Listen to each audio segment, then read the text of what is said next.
것이 국민의힘 극우 기레기의 가짜뉴스. 묻으러 언제 어디든 견인하러 달려가네. 상식적인 시대의 우리들 진실과 정의로 모든 걸 견인해. 우리의 민주주의 다시 설 수 있게 함께 외쳐 견인지어.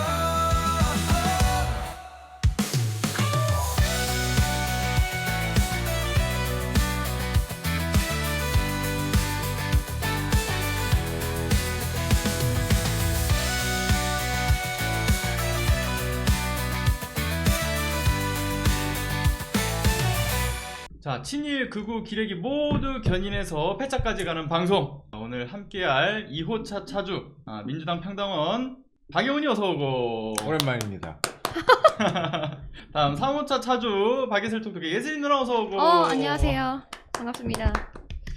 네, 그리고 시청하시는 민원인 분들도 어서오십시오. 자, 진짜 간만에 하는 견인이란 말이야. 너무 많이 잊었어. 도대체 왜 항상 이렇게 쉬게 되는 걸까? 매주 한 번씩 무슨 사연이 생겨. 다들 무슨 사건 사고가 생겨가지고. 그냥 뭐 예슬이 누나 같은 경우는 이제 다른 프로그램에서도 이제 자주 이제 마주했지만 특히나 이제 영훈이는 너무 간만이라서 어떻게 지내는지 궁금해요. 어떻게 지냈어? 아니 뭐 장사하고 뭐 똑같이 안 나오니까 심심하더라고. 자영업자로 살기 요즘 힘들지 않아? 근데 진짜 경제 상황 어떤지 너무 궁금합니다. 실제적으로 자영업자를 하시는 입장에서. 아니 체감되는 사실 저기 우리 가게는 잘 돼요. 이야. 와. 몸이 힘들어 몸이. 그렇지. 그래도 보람은 있겠다. 좋겠다. 그래도 참 행운입니다. 운이 좋아요. 몸이 힘든 게 어디? 가게 이따 한번 홍보하시죠. 괜찮습니다. 안 오셔도 됩니다. 와. 좋습니다. 자, 이제 좀 시동을 걸어보자고. 자, 뿅뿅. 자, 첫 번째 견인 들어갑니다. 자, 국민의힘 김은혜 지역구 시의원 공천 비리 정황. 자, 난 이거 일단 얘기하기 전에 얘기하고 싶었던 게 있었어. 윤석열이 사랑하는 그녀. 단어 선택을 좀 조심해야 될 것 같아. 아니, 조심해야 될 수 있는데. 윤석열을 사랑하는 그녀와 윤석열이 사랑하는 그녀. 윤석열이 사랑할지 모르는 그녀라고 하는 게 좋겠다. 왜냐면 한때 이제 기자들 사이에서 돌았던 찌라시가 있거든. 어떤 찌라시였냐면 윤석열이 김은혜를 참으로 아꼈다. 많이 이것도. 술만 마시면 그렇게 김은혜 얘기를 자주 하더라 이거야. 그것 때문에 이제 김건희가 뭐 시기 질투도 하고 있었던 모양이고, 그래서 이제 김은혜가 이제 홍보수석 때 당시에 왜 그 바이든 날리면 이상하게 수습을 했잖아. 그 수습하고 나서 김건희가 이제 김은혜 날리려고 했는데 윤석열이 극구 막아세웠다라는 일화도 있고. 아무튼 그런 김은혜. 자, 22년 6월 지방선거에서 이제 국민의힘 성남시의회 비례대표 후보 공천 과정에서 아주 부정하게 공천권을 사용을 했다라는 거잖아. 어떤 거냐면 당시 이제 국민의힘 당대표가 누구야? 이준석이었지. 근데 이준석이 그 지방선거를 앞두고서 그때 이제 도입했던 게 하나 있었어. 시험. 그치. 공천 혁신하겠다고 해서 공직자 기초자격평가 이거 시험을 만들어. 본인도 봤어 심지어. 근데 지방선거 출마할 거면 일단 이거부터 통과해라. 시험부터 봐라 했는데 당시 그래서 성남시 비례대표 이제 나가려고 했던 사람들 다 싹 다 이 시험을 봤단 말이야. 근데 안 본 사람이 공천을 덜컥 받은 거지. 박광순 성남시 이 사람이 받았다라는 거야. 그러니까 사실상 뭐 시험이고 뭐 말로는 뭐 혁신 이렇게 얘기를 했지만 혁신은커녕 그냥 사실상 이름만 거창했던 거야. 절차는 있었지만 실질적으로는 꽂아 넣는 과정이었을 뿐이네. 그치. 그래서 이게 박광순이 그 당시 비례대표 공천을 받는다라는 이야기가 딱 소문이 도니까 그 당시에 이제 국민의힘 경기도당 홈페이지에 성남시의회 비례대표 후보 추가 모집 공고가 떠. 근데 모집 공고가 뜨는데 이게 게시되고 며칠 만에 사라지는 줄 알아? 며칠도 아니야. 3시간 47분. 맞아. 3시간 47분 만에 사라졌다는 거 아니야. 바로 올렸다가 삭제를 한 거잖아. 아니 이거 후보자 등록을 하려면 이게 내야 되는 서류가 한둘이 아닌 거는 뭐 다들 잘 알 거야. 뭐 특히나 그 서류 중에 범죄경력조에서였나? 그치. 그거 하나만 받으려고 해도 보통 통상 한 3일 정도 걸려. 그치. 두 분은 한번 그런 서류 내보셨나요? 아니 내봤죠. 많이 나갔죠. 경험자, 무경험자. 나는 무경험자라. 나는 무경험자라 사실 몰라. 아니, 얼마나 조급하냐면 선거를 앞두고서 이걸 조회를 해야 되잖아. 근데 싹 다 그 후보자들이 몰리니까 일주일 이내에 못 해준다는 것도 있어. 그러니까 뭐 본인 지역이 뭐 서울인데도 불구하고 저기 부산에다가 뭐 신청을 하고, 부산에 있는 사람 뭐 저 경기도에 뭐 신청하고, 이런 일들이 비일비재하단 말이야. 근데 3시간 47분 만에 그거 뗄 수 있어? 못 되지. 못 되잖아. 공고를 20여 보자마자 가지고 3시간 47분 만이면 미리 준비가 됐다는 거네. 그러니까 미리 만들어져 있었다. 그러니까 특정 인물을 위한 모집 공고였다라는 게 너무나 명확한 거지, 이것만 보더라도. 게다가 심지어 이제 국민의힘 그 당원 당규상 보게 되면은 공천 신청에 대해서 3일 이상을 공고해야 된다라고 하고 있어. 근데 이걸 안 지킨 거잖아. 그렇지. 명백한 당원 당규 위반이다. 그러니까 이거 지금 박강순 시의원이 그 당시 이제 예비 후보로 결국은 지역구에서 등록을 했었는데 비례대표 후보로 등록을 했어야 되는 거잖아. 못 하고 있는 상황이었으니까 야, 너 들어와서 신청해라. 라고 3시 40분간 열어준 거지, 3시간. 잠시 그냥 박광순을 위한 반짝. 게시물이었구나. 그치. 특정 누군가를 위한 신청 버튼 하나 만들어준 거야, 그냥. 약간 러브레터 같은 느낌이네. 그치. 빨리 신청해라. 빨리 기다리고 신청해라. 있다. 맞아, 맞아. 너를 위해서 우린 기다리고 어. 있다. 준비되어 있다. 나는. 그렇지. 그리고 또 하나는 당원 당규에서 2개 이상의 선거구 또는 이 비례대표에 이걸 신청을 못하게 되어 있단 말이야. 지역구에 신청하든 비례대표에 신청하든 하나만 해야 되는 건데 이것도 위반했다. 명백한 특혜를 준 거지. 근데 이걸 누가 줬나 했더니만 김은혜가 공천권을 휘둘렀다라는 거야. 나는 개인적으로 궁금한 게 여기서 있어. 이런 일이 민주당에서 일어났으면 어떻게 될 거라고 봐. 이런 일이? 아니 근데 나는 뭐 이 이야기 하기 전에 그런 생각을 좀 해. 이준석이 처음에 뭐 시험을 도입하는 게 아니. 뭔 말로 그랬었지. 아니 오도 방정을 떨더니 그 뭐 그러니까. 이준석 하는 일이 다 그렇지만 아니 그래서 절차를 지켰냐 안 지켰냐가 핵심이잖아. 그치. 이준석 좀 욕 좀 하자면은 얘는 맨날 이래. 맨날 뭐냐면 이런 그 얼마 전에 여론조사 관련해서 그 개혁신당에서 뭐 박성민에게 돈을 뭐 줬니 많이 5천만 원 왜 줬니 뭐 여론조사 컨설팅이니 뭐니 하면서 시끄러웠었잖아. 그치. 근데 이준석이 갑자기 무슨 이야기를 하냐면 아니, 민주당에는 ARS 여론조사 그 기계가 있는데 개혁신당은 없다. 그래서 우리가 외주 맡긴 거다 했는데 사실 민주당은 없거든. 그래서 외주 맡겨. 그것도 허위사실이네. 사안에 대해서 교묘하게 어. 자기와 상관없는 걸로 빠지려고 하는 그 습성. 맞아. 근데 이준석이 하는 일처리 방식이라는 게 다 그래. 뭔가 뭐 거창하게 만들어 놨다가 사람들이 다 안 지켜. 안 지키면 그냥 얼렁뚱땅 넘어가는 거야. 근데 이 사례도 맞아. 똑같다고 봐.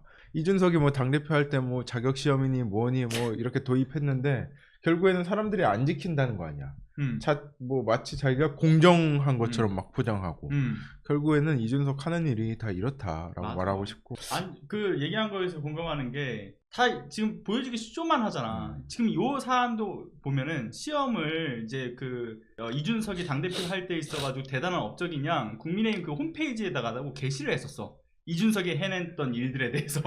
그래서 요것도 대문짝만 이렇게 딱 걸어놓더니만 결과적으로 얘기했던 것처럼 아무것도 없었다. 결국 김은혜가 공천권을 마음대로 휘둘렀고 당원 당규는 뭐 2개 이상 위반을 했고 말도 안 되는 일들이 이렇게 버젓이 일어난 거잖아. 근데 그 민주당에서 이런 일이 일어나면 어쩌냐고 물어봤었잖아. 궁금해. 근데 민주당에서 이런 일이 일어나면 소송 들어오거든.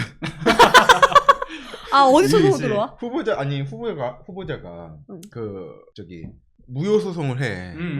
그 무효 소송을 진행해서 총선이나 지방선거 같은 경우에는 떨어진 후보자가 중앙당 상대로 아니면 시도당 상대로 그치. 무효 소송을 엄청 많이 해. 아, 그래서 막 지지부진한 사건도 있고 막 그런 것도 있을 수 있는데 기본적으로 민주당 후보자들은 파이팅이 넘쳐가지고 다른 후보자들이 가만두지 않는다. 그렇지. 그러니까 경쟁 상대였던 다른 후보들이 야 당을 상대로 이제 어떻게 된 거냐, 이거 절차 어떻게 된 거냐라고. 그래서 잘 재는 편인 것 같아. 내가 볼 때는. 이거는 사실상 그럼 찍어 누른 거지. 그러니까 그렇지. 김은혜가 단순히 공천권을 휘둘른 것뿐만 아니라 중앙당에서도 이미 다 말이 맞춰진 이야기들이 가능성이 있다. 후보자들 그냥 입 하나 뻥끗 못하게. 그 보면은 그 김은혜의 공천권이 어떻게 휘둘러졌는지에 대한 것도 또 궁금해하실 수 있는데 그 당시 이제 성남시에서 국민의힘에서 비례 공천권을 어떤 식으로 배분했냐면 그 각 지역이 또 이렇게 나눠져 있잖아. 예를 들면은 뭐 김은혜 성남 보면은 분당 갑을 이렇게 나눠져 있고, 근데 한 4개 정도의 지역구에서 그 당협위원장들이 돌아가면서 이걸 비례 공천을 준다라는 거야.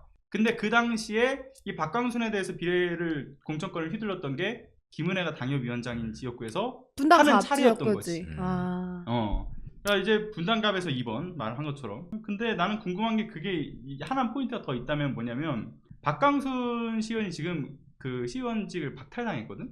뭘로 박탈당했냐면 22년도에 그 성남시의회 그 전반기 의장 선거를 하잖아. 근데 의장 선거를 할 때 동료 의원들한테 250만 원씩 돈 봉투를 돌리고 아, 돈 봉투를 그렇게 성남시 돌렸어. 의회 의장이 되고 싶어서 돈 봉투를 그치, 그치. 돌리는. 근데 나는 진짜 이해가 안 가는 게 국민의힘이라는 정당 정치인들은 돈이면 뭐든지 다 된다고 생각하는구나. 그래서 돈을 잘 준대잖아. 그래서 이 소위 정치 자영업자들이 그렇게 국민의힘을 좋아한다는 얘기가. 아, 자, 근데 이런 사람이 그 동료 의원들한테 250만 원씩 김은혜한테 안 줬을까라는 생각도 난 퀘스천 마크가 붙는 거지. 그렇지. 왜 하필 박광순이었을까? 김은혜는 그러니까. 특별히 본인이 가지고 있던 조직에서 박광순을 선택한 이유가 있을 거 아니야. 그니까. 이 둘 사이에 어떤 거래가 있었는지 맞아, 이것도 맞아. 추후에 좀 밝혀져야 되는 부분이라고 생각해. 그렇다고 생각할 수도 있고 나는 뭐 지방선거를 많이 치렀거든 사실 뭐 회계 책임자도 해보고 사무장도 해보고 실질적인. 근데 이 기가 지방선거라는 게 옛날에는 그 지역 국회의원들이나 지역 위원장들이 그 줄 세우기 하는 경우가 굉장히 빈번해서 국민의힘도 그렇고 뭐 민주당도 그렇고 민주당은 뭐 많이 민주화 돼가지고 이제 공정한 경선 시스템이 확립됐지만은 국민의힘은 아직 아닌 것 같아. 그렇지. 근데 이런 거 보면서 느끼는 게 이 지방 의원들이 국회의원들과 지역위원장과 어떤 관계이냐를 제대로 확립되지 않아서 일어난 일 같거든. 김은혜 같은 경우에는 자기 부하를 한 명 더 늘리는 거라고 생각하는 거야. 이거 진짜 한 1990년대 지방자치 시작할 때 그 마인드거든. 그치, 그치. 그때 마인드에서 못 벗어난 것 같고. 이러니까 수구술이 듣는 거지. 그렇지. 그래서 나는 충분히 뭐 어떤 뒷거래가 있을 가능성도 있다고 봐. 그렇지. 근데 나는 이게 또 하나 웃긴 포인트가 뭐냐면 지금 이 기사가 나오고 김은혜가 잠적을 했다는 거야. 아무런 답변도 하지 않고 심지어 그 취재했던 기자가 뭐라고 얘기하냐면 김은혜 의원님 어디 가셨습니까? 이걸 페이스북에다가 공공을 아니 지금 국회의원인지도 모르겠어. 활동 안 해가지고. 그니까. 요즘 나는- 김은혜가 진짜 침묵 중이야. 맞아. 침묵 중이고 지금 요 사건 때문에 또 잠적을 한 거라고 보는데 난 그런 생각도 들어. 이제 그때 당시 바이든 날리면 시즌2로 어떤 식으로 말을 좀 덮어볼까. 머리를 열심히 굴리느라 참 힘든 와중을 보내고 있겠다라는 생각이 들어. 김은혜 의원님 좀 빨리 좀 돌아오십시오. 저 너무 궁금합니다. 해명이.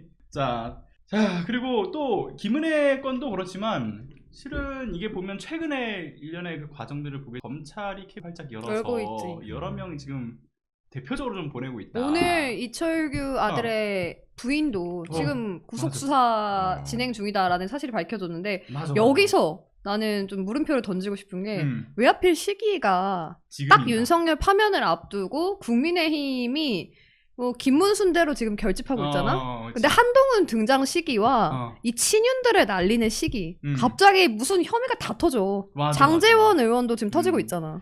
그래서 지금 그런 얘기가 나오는 거야. 한동훈을 주축으로 한 이 검찰 세력이 이 윤석열 세력에 대한 숙청, 이거에 대한 본보기로 친윤들을 날리고 있다. 그렇지. 이제 까불면 죽는다. 너네 그치. 우리가 다 가지고 있다. 언제든 열 수 있다를 나는 좀 보여주는 메시지가 아닐까. 맞아. 뭐 아까 얘기했던 것처럼 이철규 마약 건도 그렇고 또 하나는 뭐 장제원 뭐 성폭력 문제도 또 이복현 금감 원장은 이제 저거 삼부토건을 건드리고 삼부토건. 있잖아. 근데 아직까지 나는 이해가 안 되는 게 이런 100억대 시세 조정 차익을 냈던 주식 이상 거래를 왜 검찰이 수사를 안 할까? 아니 이미 누가 봐도 명백하게 주가 조작인 그래프인데도 불구하고 나는 검찰이 움직이지 않는 이게 너무 신기해. 이미 2010년에 이제 경찰의 내사에서도 충분히 다 밝혀졌던 이야기들 이거를 그렇게까지 뭉개다가 심지어 삼부토건 새로운 주가 조작을 할 수 있게끔 길을 다 열어줬던 거잖아. 검찰과 경찰. 아무튼 뭐 이제 나는 지금 드러나고 있는 뭐 장제원, 이철규 뭐 또 김은혜부터 시작해가지고 이들에 대한 비위 행위를 검찰은 이미 진즉에 알고 있었을 가능성이 매우 농후하고 그렇기 때문에 이거를 감춰준 검찰 역시도 그 책임을 꼭 물어야 된다 생각을 하고 자 뿅뿅 자 다음 두 번째 견인 또 바로 들어가 봅시다. 자 장제원 견인 그냥 이어서 가보자고. 자 장제원 나온 김에 해야지. 나 근데 오늘까지 계속 나오더라고. 장제원 이 의혹이 사실은 벌써 10년 동안 묵혀져 맞아. 있었던 사실이잖아. 근데 이제 와서 난 터트리는 게 진짜 괘씸해. 아, 이 수사기관들에. 맞죠. 알고 있음에도 수사를 안 했다는 거잖아. 맞아. 안 했다라는 거지. 그래서 MBC 단독 경찰 비서 성폭력 혐의 장제원 소환 통보했고 피해자는 충격에 무단 결근했었다는 사실 드러났다라는 건데 자 일단은 장제원이 정말 자주 언급했었던 멘트 자식에게 문제 있는 공직자는 공직자의 자격이 없다라고 하더니만 아들 문제 그렇게 터지고도 그 자리를 지켰던 사람이야. 근데 그렇지. 결국 정작 본인 문제 이게 터지니까 뭐라고 얘기하냐? 당을 잠시 떠나 있겠다.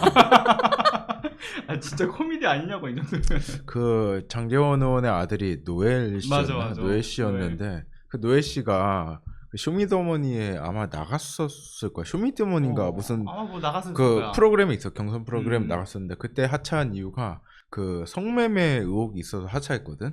저 집안은 진심이다. 그런 이야기를 하고 전 자살이다. 아, 그런 생각도 들고. 근데 그 10년 전 일이 지금 일어나는 거에 대해서 그게 막 수사기관이 뭉갰다 이렇다기보다는 그 피해자가 어쨌든 이번에 용기를 낸 거다라고 나는 생각을 하고 좀 뭐 장재원 측에서는 억울하다, 뭐 모함이다 이러고 하는데 아니 뭐 문자가 나온 마당에 그렇지. 이대로 가버리면 내 내 마음은 마음은 어떻게 어떡해. 하나. 아니 더 무슨 증거가 필요해. 너무 징그럽다 진짜. 그 얘기 듣자마자. 순정파네. 참. 아니 그래 어쨌든 그게 뭐 그때 어쨌든 장재원이 다음 총선을 준비하고 있었고 그 대학교의 아버지 자기 집안의 대학교의 부총장이었잖아. 그치. 그 위력에 의한 어떤 강제적 행위가 있었다고 어. 나는 뭐 의심이 들고 언론에서 그렇게 말을 하고 있으니까. 그래. 아니 왜냐면 너무나 빼박 증거들이 있는 게 10년 전에 사건 발생하고 나서 피해자가 그 성폭력 상담센터에 가가지고 상담 받은 것도 있다는 거 아니야. 그 기록이 분명히 남아 있는 거고. 그리고 이제 당시에 출근 못했던 거 역시도 기록에 남아 있을 거고. 효율성 연락했던 거, 연락 자주 했고 또 문자까지 남겼던 거 다 남아 있을 거고. 물론 이제 2천만 원의 현금을 이제 전달했다라는 거에 대해서는 증거가 어떻게 보존돼 있을지는 모르겠으나 뭐 그 부분도 지금 피해자가 거론을 하고 있는 거고. 뭐 자기 딴의 합의금이지. 합의금이라고 봤을 텐데 나는 약간 좀 천박한 게 자기는 로맨스라고 생각했던 것 같아. 그 문자를 보면 이대로 가면 뭐 내 마음을 뭐 어떡하냐 뭐 그딴 소리를 한 거 보면은 자기 딴에는 로맨스인데 피해자 입장에서는 범죄지. 범죄지. 명백한 범죄지. 이거야말로 권력형 성범죄가 아닐까. 난 그렇게 생각해. 맞아. 아, 근데 나는 이 장재원이 이 사안을 받아들이는 또 굉장히 문제가 있다라고 보는 게 아까 전에 뭐 언급했던 내용들도 있지만 뭐 10년 가까이 지난 시점의 이야기를 두고서 지금 이 거론되는 게 뭐 음모론이 그 바탕에 깔려 있을 가능성이 있다라고 뭐 그런 식으로 이야기. 아니 뭐 음모의 이런 걸 다 떠나서 뭐 10년이 지나면 피해자가 겪은 그 상처가 없어져? 그러니까 나는 국민의힘의 DNA에는 자신들이 무언가 하는 행위에 대한 불법적 행위에 대해서는 면죄부가 다 있다고 생각해. 핑계가 있고 뭔가 핑계가 명분이 있어. 지금 몰랐다고 자신들이 생각했을 땐. 근데 이게 사회에 나와서 국민들이 바라봤을 땐 눈높이 맞지 않지. 전혀 맞지 않아. 그러니까 중요한 거는 이 어쨌든 성폭력에 대한 부분은 수십 년 아니 정말 죽을 때까지도 그 상처가 식히기 어려운 정말 일상 회복이 어려운 내용들인데 10년 전 사건을 왜 꺼냈냐라고 이야기하는 것 자체가 이미 사람이기 글러먹었다라는 생각. 자, 그러면 다음 견인을 갈 텐데 견인 가기 전에 광고 하나 보고 오겠습니다. 오시죠. 지난 10년간 매달 20만 원씩 꼬박꼬박 보험 넣은 김호구 씨. 40줄에 처음 병원 신세를 졌는데 과연 그 보장 금액은?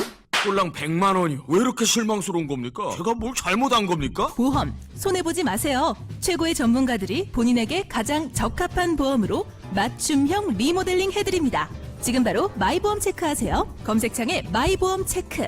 지인 또는 이곳저곳에서 연락을 받고 모르고 가입한 보험들, 믿을 수 있는 정직한 보험 전문가가 객관적으로 점검해서 최적의 솔루션으로 합리적인 대안을 제시하는 마이보험 체크. 마이보험 체크는 보험 가입자의 이익을 가장 중요하게 생각합니다. 이미 가입한 보험이 있다면 그 보험을 무조건 해지하고 다른 보험에 가입하라고 하지 않고 가입된 보험이 적합한지 먼저 체크해서 잘 가입하셨거나 꼭 필요한 보험은 잘 유지하고 챙겨두시리라 말씀드리며 고객의 상황에 가장 맞는 상품을 찾아서 부족한 부분을 채워드리고 있습니다. 35개의 손해보험, 생명보험사에서 비교하여 보험료는 저렴하게, 가입보장은 크게 가입할 수 있도록 도와드리는 마이보험 체크! 고객의 상황과 상관없이 보험료만 비싼 상품을 팔아서 수익을 챙기려는 게 아니라 고객에게 가장 필요하고 합리적인 상품을 제안하고 있다는 증거는 마이보험 체크를 통해 가입한 고객의 건강보험 월 평균 보험료가 매월 통계를 내보면 대부분 5에서 6만 원 이하로 보험 가입을 하고 있다는 점. 비싸고 불필요한 보험 상품을 가입하려고 하면 마이보험 체크는 오히려 고객을 말립니다.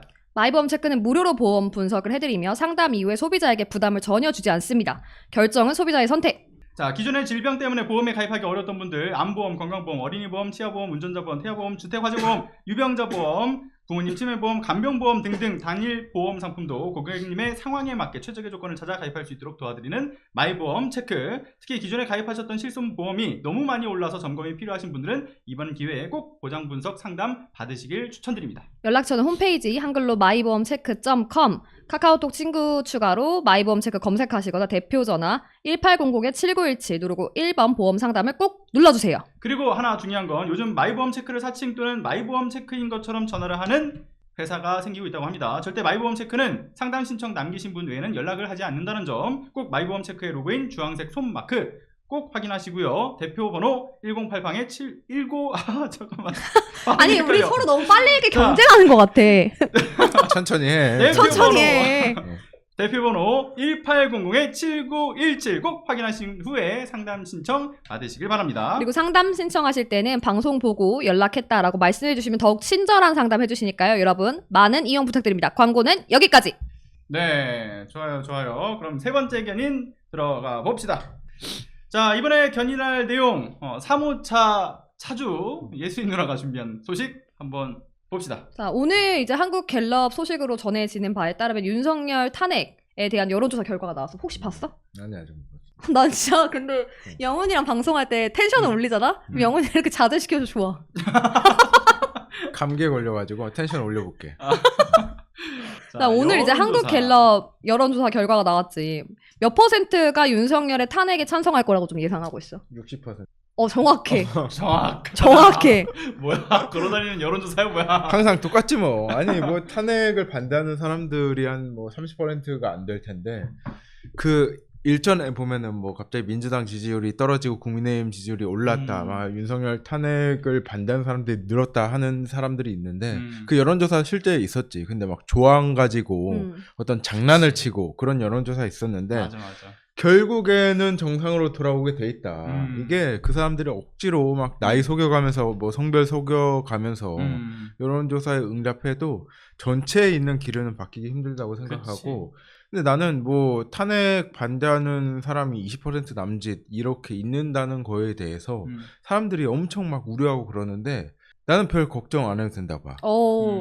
만약에 우리가 독도는 한국 땅이냐 일본 땅이나 그 여론조사를 돌리잖아. 그래도 한 20%는 일본 땅이라고 나올 것 같거든.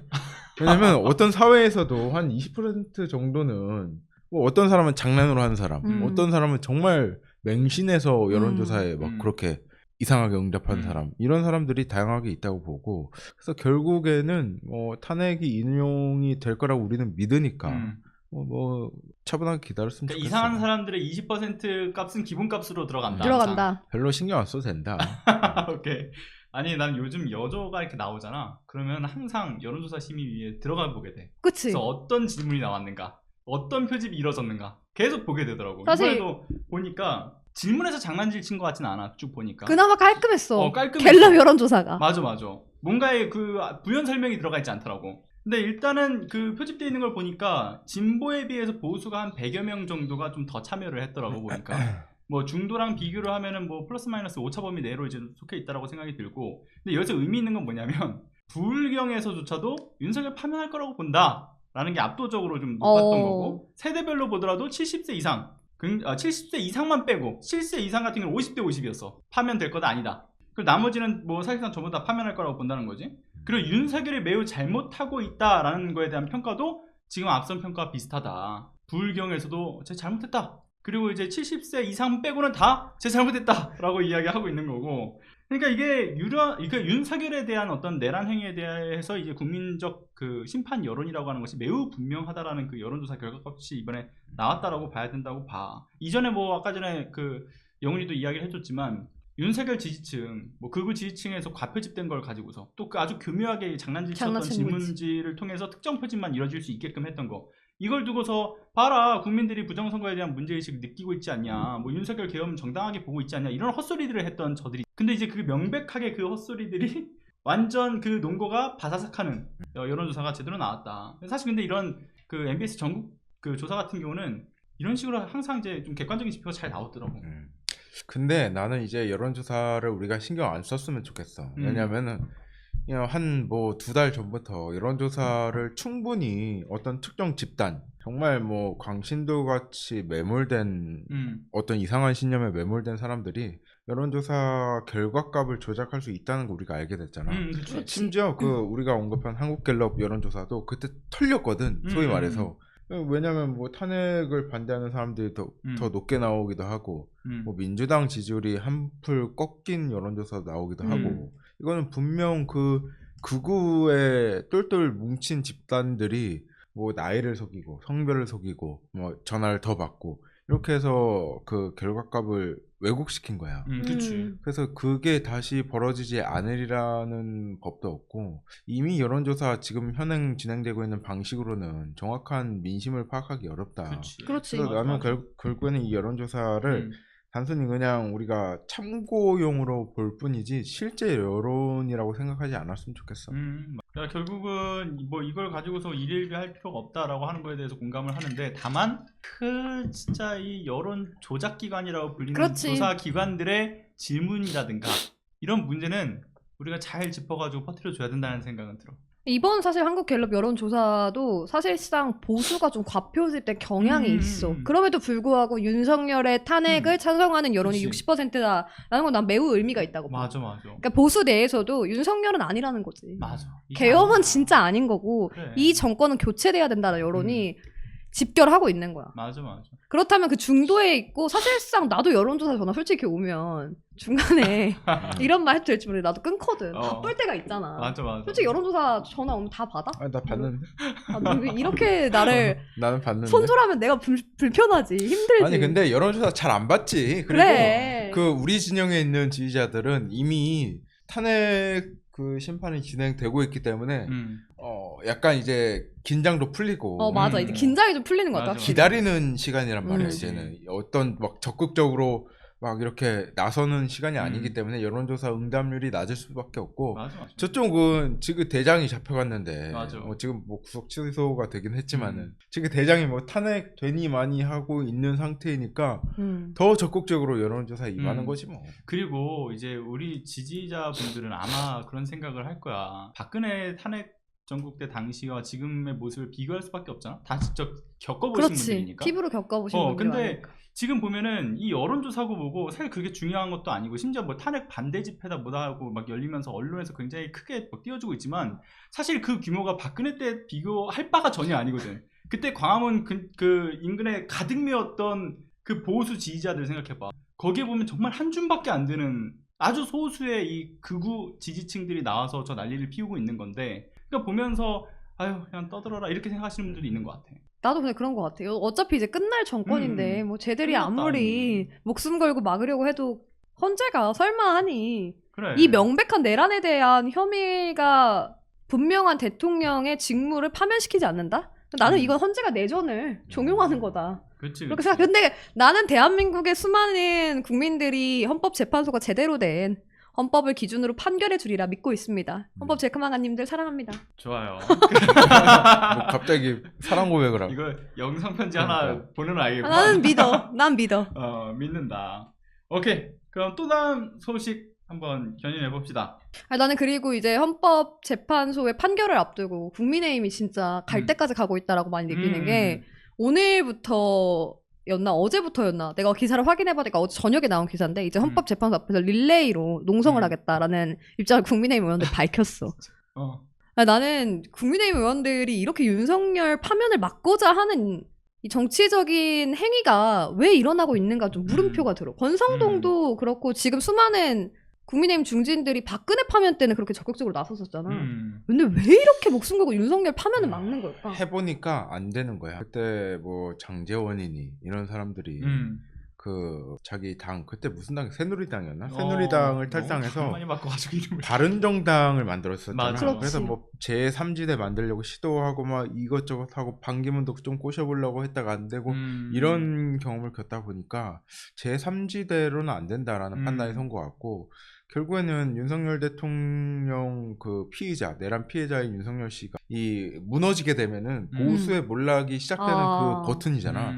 그래서 자기들은 결국에는 그걸 버틸 수 없는 거지. 그걸 그 고난의 시간을 버틸 수 없기 때문에 어떻게든 윤석열을 지키고 싶어하는 그 마음 그거로밖에 볼 수 없다고 봐. 나는 두 가지 이유가 있다고 생각해. 하나는 박근혜 때와 다른 박근혜만 내치면 끝나는 싸움이었다고 판단을 했을 거라고 생각하고 그렇지. 이번과 같은 경우는 명태균 게이트라는 그 엄청난 카르텔이 존재하잖아. 특히나 명태균이 가지고 있는 정치인들의 그 연락 돌린 것만 따지고 보더라도 그 선거 시즌에 뭐 140여 명 이상과 연락을 했다라는 건데 거기에 다수가 이제 또 국민의힘이라고 하는 거고. 근데 그 국민의힘 그 정치인들이 명태균의 손을 빌려서 어쨌든 공천을 받으려고 그때 목숨을 거는 사람들이잖아. 분명히 여기저기 전화 안 있었겠지. 돌려받겠냐고. 명태균에 대해 실체를 너무나 잘 알고 있었을 거고. 그럼 결국 명태균을 통해서 김건희, 윤석열에게 어쨌든 이 탬버린을 흔들어야 되는데.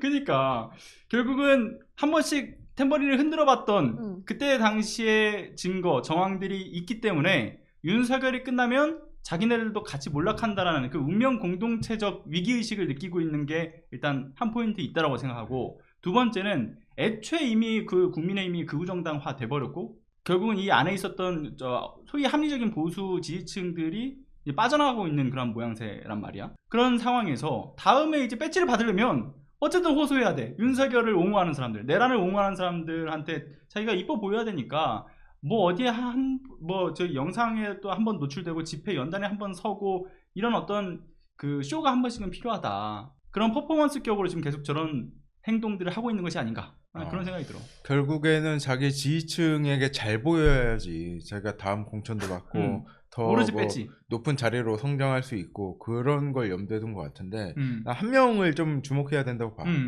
유형아 국회의원. 유형아 국회의원 보면은 박근혜 탄핵 그 박근혜식 탄핵 때 엄청 박근혜 옆에서 맞아. 정말 끝까지 결사 지켰잖아. 옹의를 맞아. 했잖아. 근데 그러다가 결국에는 배지를 단 것처럼 그 지지자들의 열화와 같은 성화 그리고 그 뭐 박근혜 요청 이거에 따라서 배지를 달았잖아. 물론 그 동안에는 공천도 취소되고 뭐 날아가고 그런 고난의 과정을 겪었지만은 결국에 충성을 하면 배지를 단다.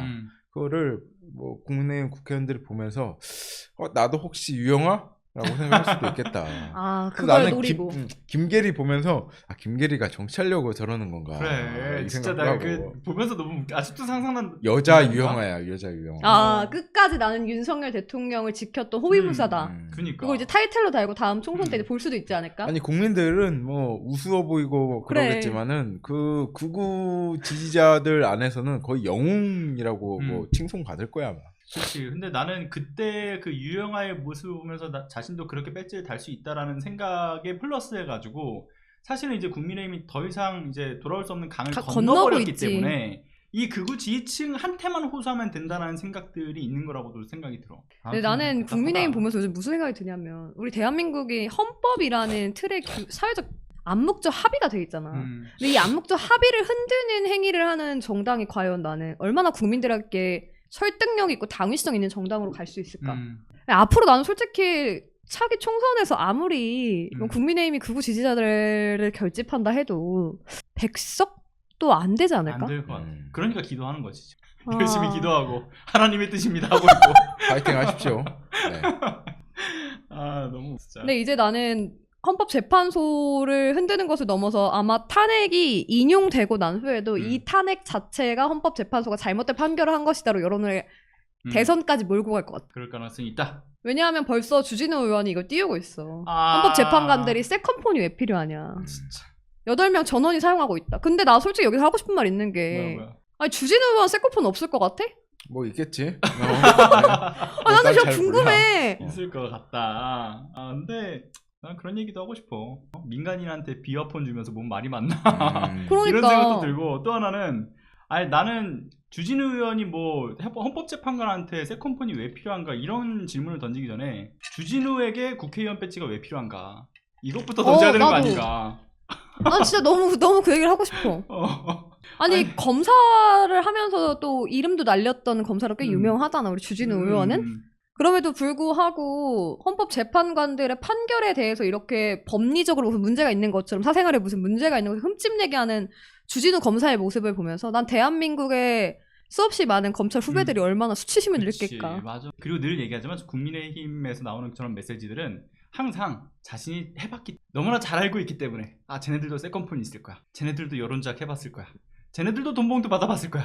이런 거에서 항상 출발을 하더라. 이번에도 그런 형태가 아닌가 생각이 들어. 그리고 세컨폰이 그 업무용 폰과 개인의 그 사적인 뭔 용도의 상관이야. 이런 게 뭐 진짜. 나눠지는 아니, 내 거 말이 상관도 그 말이야. 없는 거고. 뭔 상관이야. 아니, 있으면 뭐 어때? 이게 그렇다고 해서 헌법재판소에 판결을 하는데 무슨 영향을 미치냐고. 전혀 없지. 그러니까 나는 국민의힘 의원들이 정말 치졸하다고 느끼는 게 무언가 사생활에 문제가 있는 것처럼 이 재판관의 인성 또는 생활 다 끌고 들어오잖아. 그렇지.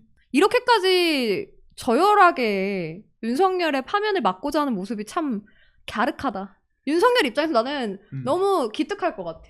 나를 지키기 위해서 이렇게 싸우는구나. 우리 진우. 그러니까 그냥 그 이 땅에서 숨 쉬는 거 하나만으로도 욕할 사람들이라고 봐. 그냥 모든 꼬투리 잡을 수 없는 거 가지고도 꼬투리를 잡으니까 잘 할 말이 없다. 아니 어쨌든 뭐 구속 취소 결정이 나가지고 사람들이 약간 좀 혹시 뭐 탄핵이 안 되는 거 아니야? 라고 불안해할 수 있기 때문에 좀 이야기를 해야 될 것 같은데 어쨌든 법원이 결국에는 구속 취소를 했지.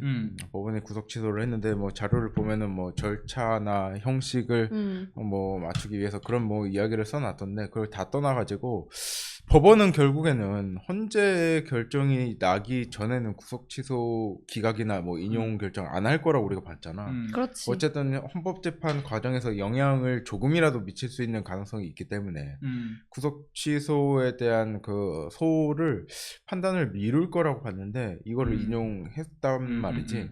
이거는 법원이 어쨌든 이 중대한 헌법재판 앞두고 약간 좀 불필요한 논란을 가져왔다 나는 보고 어쨌든 헌법재판의 그 판결이 10일도 안 남았거든. 그렇지. 뭐 다음 주 월요일에 나오니 수요일에 나오니 금요일에 나오니 이러고 있는 상황인데 법원이 굉장히 섣불렀다.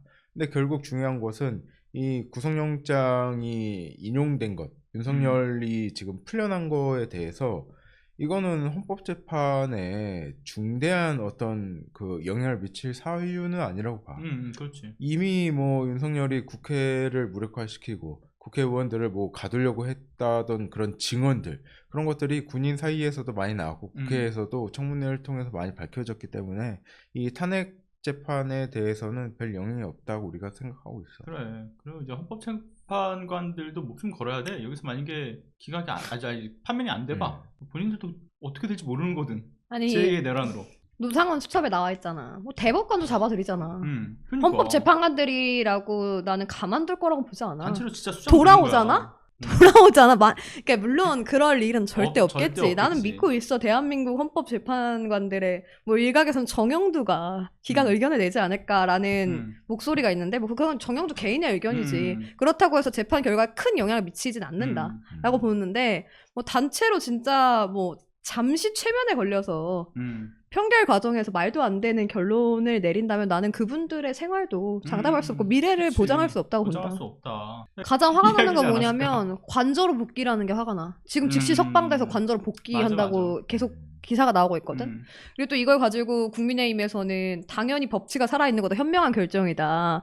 이러면서 뭐 헌법재판소도 현명한 판결을 하길 바란다라는 반협박에 가까운 여론전을 계속 벌이고 있는데 나는 결국 이건 이제 윤석열의 탄핵 심판 선고를 앞두고 만약 탄핵이 인용되더라도 이건 잘못된 거다. 법원이 만약 구속영장 기각했는데도 불구하고 헌법재판소가 이런 판결을 한 것은 헌법재판관들이 지나치게 정치적이다. 그리고 이제 뭐 주진우가 세컨폰 이야기 하는 거 보니 이후에 나는 이런 예상을 한번 시나리오로 써본다면 뭐 민주당 내 몇몇 인사들이 헌법재판관들과 연락을 통해서 윤석열의 파면 선고에 영향을 줬고 그래서 이 헌법재판소의 판결 자체가 정당한 판결이 아니다라고 계속해서 여론전을 이어가지 않을까. 그러니까 진짜 아까 라고 좀 얘기했던 예상해봐. 것처럼 불필요한 잡음을 쓸데없이 줬다. 영훈이 얘기가 맞는 말인 것 같아. 자 그러면 다음 또 우리가 이제 견인 들어가 봐야 될 것 같은데 개헌 이야기가 받았잖아. 그거 좀 들어갑시다. 난 진짜 이 개헌 이야기를 정말 하고 싶어. 요즘 계속해서 여야 안 가리고 개헌 이야기가 나오고 있잖아. 특히 윤석열 탄핵 선고 앞두고 국민의힘이 지금 본격적으로 개헌을 띄우고 있지. 윤석열 발언으로 뭐 부담감을 내려놨다라고 하지만 나는 뭐 이미 사전에 다 얘기가 됐을 거라고 봐. 윤석열 탄핵 선고 앞으로 이제 본격적으로 개헌을 띄우고 있는데 이 개헌론 어떻게 좀 보고 있어? 개헌? 아니 뭐 나는 그렇게 생각해. 개헌이라는 것은 정말 그 정치인이 그 할 수 있는 그 어떤 행위 중에 가장 기본적인 거라고 보거든 결국에는. 근데 이 사람들이 개헌을 이야기하는 것은 결국 목적이 있는 거잖아. 그치. 의도가 그렇지. 있고. 명확하지. 그런 의도와 목적을 국민들이 잘 알아야 된다고 보고 결국에는 물타기거든. 맞아. 지금 탄핵 정국을 어느 정도 희화화 시키려고 하는 목적도 국민의힘 의원들 사이에서는 약간 좀 있는 것 같아. 그리고 희석시키려고 하는 목적도 있겠지. 근데 거기에 우리가 뭐 휩쓸려 가지고 개헌 논의를 시작하고 그러면 안 된다고 보고 맞아. 이미 그 시기는 지났어. 윤석열이라는 사람이 그 애초에 그 개헌 당일에 사실 뭐 임기 단축을 포함해서 그냥 자기가 퇴진하겠다 했으면 사실 개헌 논의가 급속도로 진행됐을 텐데 그치. 어떻게든 자기 뭐 남은 임기 다 채우려고 버티다 보니까 개헌 논의는 불필요하게 되었고 지금 개헌 논의를 하는 것은 윤석열 탄핵에 대해서 약간 희석시키려고 하는 의도다. 그치. 개헌은 다음 대통령이 하면 돼. 그래, 아니 나는 그리고 맞아. 지금 이 시기에 개헌론을 꺼내는 것 자체가 내란이 지금 계속 또 진행 중이잖아. 최상목 권한대행이 마은혁 재판관 임명 안 하는 거 봐. 분명히 헌법재판소가 결론을 냈음에도 불구하고 위헌적 요소가 있다라고 해도 임명 안 하잖아. 일단 결국 이건 내란이 계속 진행 중이라는 얘기거든. 이 종식도 안 된 상황에서 나는 개헌을 꺼내는 이유가 뭔지, 그래서 목적은 무엇인가. 맞아. 결국엔 나는 이 내란 종식을 물타기 하려는 행위로 보여지거든.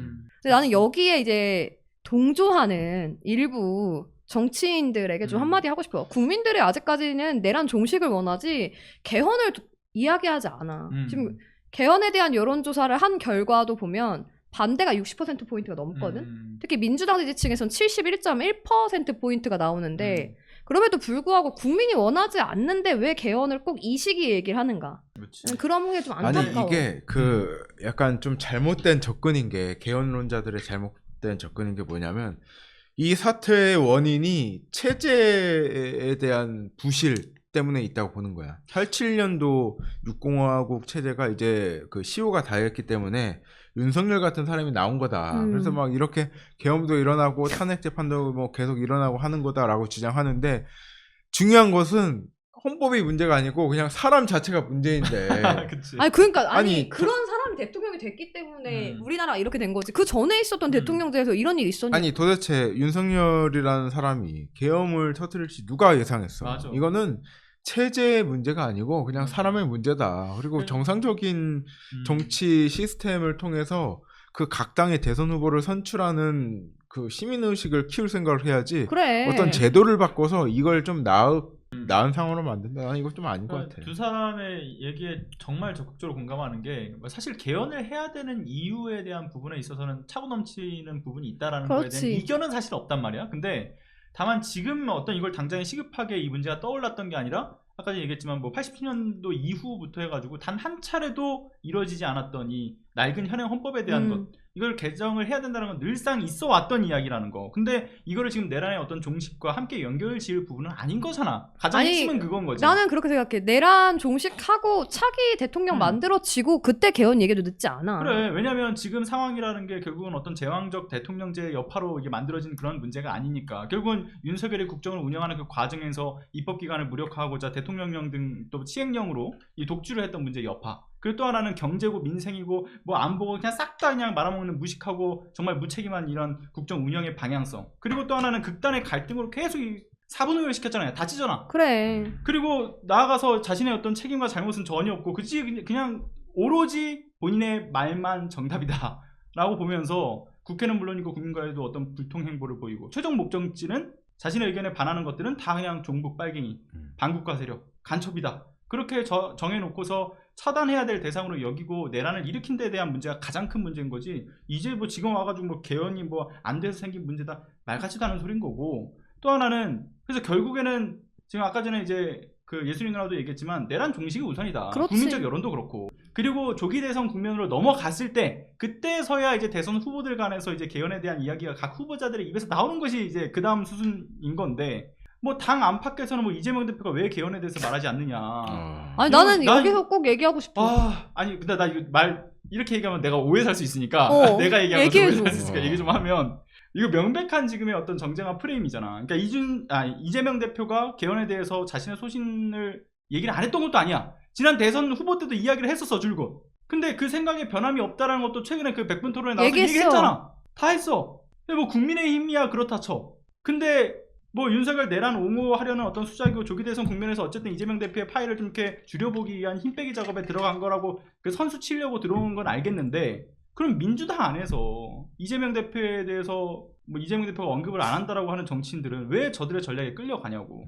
지금 이 상황을 어떻게 틈을 비집고 들어가서 스스로 뭔가 자신을 뭐 대권 주자로서 또는 이재명 대표를 밀어내치고 세력 확장을 꾀하려고 하는 그 욕망을 채우려고 하는 그 의도에 있다라고 하는 게 명확한 의도로 보이는 거잖아. 그렇지. 그러니까 빨리 내란 종식시키고 이 천문학적으로 소모되고 있는 여러 어떤 경제적 손실도 메꿔야 되고 국정, 뭐 안보, 외교 뭐 이런 것도 다 안정화가 이루어져야 되는 상황에 국민의 삶이고 뭐고 다 뒷전 그냥 그저 자신의 이권만 챙기겠다라고 하는 이 야당의 정치인들. 나 진짜 부안해동하고 있는 모습 보면 진짜 너무 열받아. 나도 진짜 보고 열불나. 있으면 도대체 국민들이나 아니 나는 심지어 야당 정치인들은 당원들이나 지지자들한테 물어봤어? 안 물어봤지. 개헌 이야기에 대한 부분?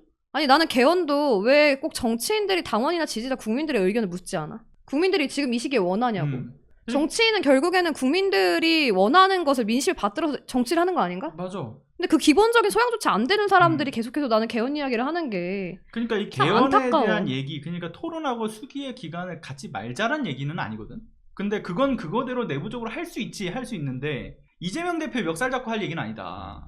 맡겨놨냐고. 그래. 그리고 맡겨놨냐고. 난 그 얘기도 하고 싶어. 그런 얘기를 이재명 대표한테 자꾸 그 얘기하는 사람들한테 묻고 싶은 게 본인들 1인분 역할도 제대로 못하면서 아니 본인들 할 역할부터 좀 제대로 하고 나서 얘기를 해야 되지 않나. 그 아니, 부분에서 나는 분석하지 그래서 마. 여기 이 자리를 빌어서 좀 개헌 얘기에 부안해동하면서 계속해서 무언가 당을 화합하자라고 하면서 이재명 대표 개헌 요구하시는 분들은 그분들이야말로 당을 분열시키는 것을 본인들이 자행하고 있는 게 아닌가 좀 돌아보시길 바란다는 말씀을 이 자리에 빌어서 꼭 드리겠습니다. 오케이, 좋아요. 다음으로 또 넘어갑시다. 자, 마지막 견인 들어봅시다. 자, 마지막 견인 한동훈 얘기. 아니 최근에 봤어 혹시? 나는 슉 찢는 거? 봤구나. 봤지. 나는 좀 보면서 어떻게 면접에서 저렇게 할 수 있을까? 그때 뭐 이런 생각이 16조각으로 찢었대. 왜 16조각이야? 그러니까 나도 잘 모르겠어. 16조각의 의미는 뭔지 모르겠는데 자꾸 그걸 강조하더라고. 뭐 의미가 있나? 16조각. 아니 우리 방송 보시는 분들 모르시는 분들도 계실 수 있으니까 전달해드리자면 최근 한동훈 전 대표가 카이스트를 방문했잖아. 근데 그 카이스트에 방문해서 대학생이 한동훈 대표가 이전에 사인해준 것을 보고 있는 앞에서 바로 찢었어. 그치. 그래서 그것 때문에 굉장히 큰 화제가 됐잖아. 맞아. 근데 그 이후에 다시 만나서 화해를 했다. 닭갈비 먹으면서. 라고 닭갈비. 다시 사인을 받았다라는 닭갈비, 기사까지는 많은 분들이 접하셨을 거야. 그러니까. 근데 이 안에 비하인드가 있어. 알아? 비하인드. 난 듣긴 들었지. 닭갈비 같이 안 먹었다며. 어떻게 알았지? 아니 무슨 나야 뭐. 당사자가 글을 올렸어. 한 온라인 커뮤니티에. 나는 닭갈비를 먹지 않았다.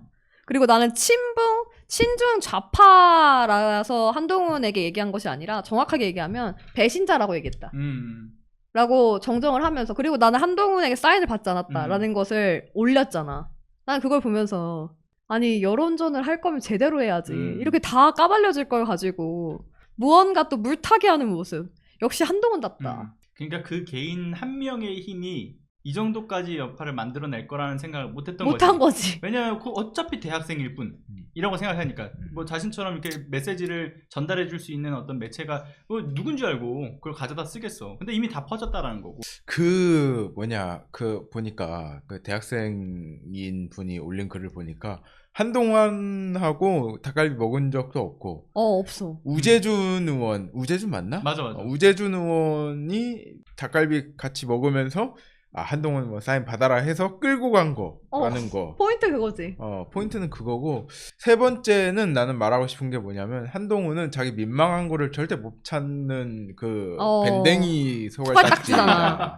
이 맞아. 뭐가 생각났냐면 예전에 한동훈이 대표인 시절에 자기 막 부산에 발령 났을 때 코로나 시기였는데 뭐 사직구장에서 야구 보고 그 구라거든. 그때 사직구장에서 야구 경기가 없었어요. 아, 그 시기가 가을 야구였어. 그러니까 속상하구만. 그 시기가 야구가 아. 없던 시기예요. 한동훈이 말했던 그 시기는 가을 야구 시기구나. 근데 막 아이고. 사람들이 야 그때 야구 한 적 없잖아 하니까 갑자기 그 전에 옛날에 그 야구 보는 뭐 봉다리로 이게 머리 쓰고 그래. 그 사진을 공개해서 나 사직구장 간 적 있는데 본질은 그게 아니고 그때 야구장 안 갔다는 안 갔다는 건데 자기 민망하니까 괜히 그 사진 그러니까, 공개한 거 아니야. 맞아. 그래서 한동훈 보면은 이번에 똑같아. 자기 앞에서 사인을 찢었잖아. 찢는 그게 모멸감 느끼고 약간 민망하잖아. 음. 그러니까 어떻게든 좀 덮어서 내가 잘 화해했다 그런 거를 만들고 싶은데 그 대학생은 그걸 용납하지 않아. 아니, 그게 나는 재밌는 게 뭐냐면 그 대학생이 이렇게 얘기하잖아. 나는 한동훈과 대화를 한 적도 없다.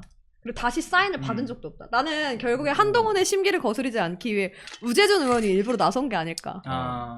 뭐 그런 성향을 아니까. 그렇지, 성향을 아니까 그냥 어차피 한동훈하고 붙여면 너 가짜야. 내가 봤을 때 내가 봤을 때 한동훈과 붙여놨잖아. 그럼 더 재밌는 상황이 벌어졌을 막 거라고 봐. 한동훈 몇살 잡았을지도 몰라. 대학생한테 막 깐죽거리고 왜 제가요? 찢었죠? 제가요? 그러면서 계엄이 그럼 정당하시다는 건가요? 막 이렇게 하면서 이랬겠지. 제가 배신자라고요? 그것에 대한 근거는 있으신가요? 라고 했겠지. 아니 근데 진짜 이 한동훈이 자신의 이 그 민망한 상황을 덮기 위해서 이 상황을 만들었다라고 생각이 들었던 포인트가 나는 그렇게 생각을 해. 진짜로 이게 마치 한동훈이 그 소위 요즘에 그 밈화돼 있는 거 있잖아. 칠가이 그런 것처럼 그런 그림을 그리고 싶었던 거야 내 생각에는. 그러니까 부정적인 생각을 갖고 있는 청년이 자신의 앞에서 사인을 찢어서 막 16조각으로 해가지고 흐트려 놨지만 앞에서 모욕을 주더라도 자신은 포용적인 자세로 이 대학생을 끌어안고 갈 수 있다. 그리고 대화를 해서 오해를 풀고 자신의 사람으로서 만드는 어떤 언변에 능한 정치인의 모습을 챙기려고 하는 의도가 있었다라는 생각이 들고, 또 하나는 그 해당 학생 뭐 아까 전에 그 커뮤니티에서도 남겼지만 뭐 한동훈이 친중 좌파라고 오해하고 실망해서 뭐 항의 표시로 찢었다. 근데 이게 아니라고 하는 거잖아. 근데 한동훈이 자신이 어쨌든 그 국민의힘 계열의 정치인들 사이에서 친중 좌파와는 선을 그었다라고 하는 명확한 이미지 메이킹이 필요해. 왜냐면 그렇지. 어쨌든 지금 국민의힘 극우 지지층들은 내란을 옹호하고 있는 그 강성 지지층들이 이 구심점을 이루고 있으니까 자신의 스탠스를 보여줄 만한 상황이 필요했어. 근데 마침 터졌네? 근데 이 민망함도 덮어야겠네? 그렇지. 하니까 이 사건이 너무 적절했던 거지. 그렇지. 그리고 내가 이제 그 국민의힘 쪽 정치인들을 사실 예전부터 좀 취재를 해본 결과 어떤 이야기들이 나오냐면 한동훈에 대한 명확한 이미지가 존재한다는 거야. 어떤 이미지야? 이미지야? 아니 나는 궁금해. 국민의힘 내부에서는 어떤 이미지야? 강남 좌파라는 거야. 그러니까 강남 좌파라고 하는 이 이미지의 인식이 국민의힘 정치인들 사이에서도 그렇고 지지층 사이에서도 그렇고 너무나 확고하게 깔려 있다 보니까 이걸 깨부술 만한 게 필요했던 거야. 그래서 이 사건을 통해서 밖으로 돌려가지고 여론전을 하려고 했던 거지. 밖을 막 쏟아내면서 했는데 결과적으로는 커뮤니티에 글이 올라오면서 탈탈 털렸다. 이게 너무 코미디인 이야기가 아닌가. 그렇지. 그러니까 나는 이걸 보면서 무슨 생각을 하냐면 이런 사람이 만일 여당의 대권 주자가 된다면 얼마나 코믹스러운 상황이 많이 벌어질까. 그러니까. 진짜 까치발 또 봐야 돼? 진짜 너무 보면서 코미디긴 한데 저렇게 희화화되면서도 계속 거론되는 것조차도 조금 이제 어찌 보면 굉장히 불쾌할 나는 수 좀 있겠다. 한편으로는 대한민국 정치가 윤석열의 비상계엄이고 진짜 너무 희화화돼서 가고 있잖아. 솔직히 얘기해서 요즘 방송하면 웃고 싶지 않아도 웃기지 않아? 나는 진짜 국민의힘 의원들 보면 코미디가 따로 없다고. 맞아. 개그맨들이요. 진짜로. 이런 식으로 가면 코미디언들이 설 자리가 있을까라는 생각도 들 정도야. 맞아. 이게 그 단계가 있어. 처음에 이런 정치적인 이야기들을 접했을 때에 드는 생각. 뭐 저런 놈들이 다 있지? 그래, 맞아. 이제 물음표가 계속 떠 있다가 두 번째는 좀 슬슬 짜증나. 3단계로 넘어가면 이제 극대노하는 상태로 넘어가잖아. 그 다음 이제 어느 정도 넘어가면 이제 해탈의 경지로 넘어가지.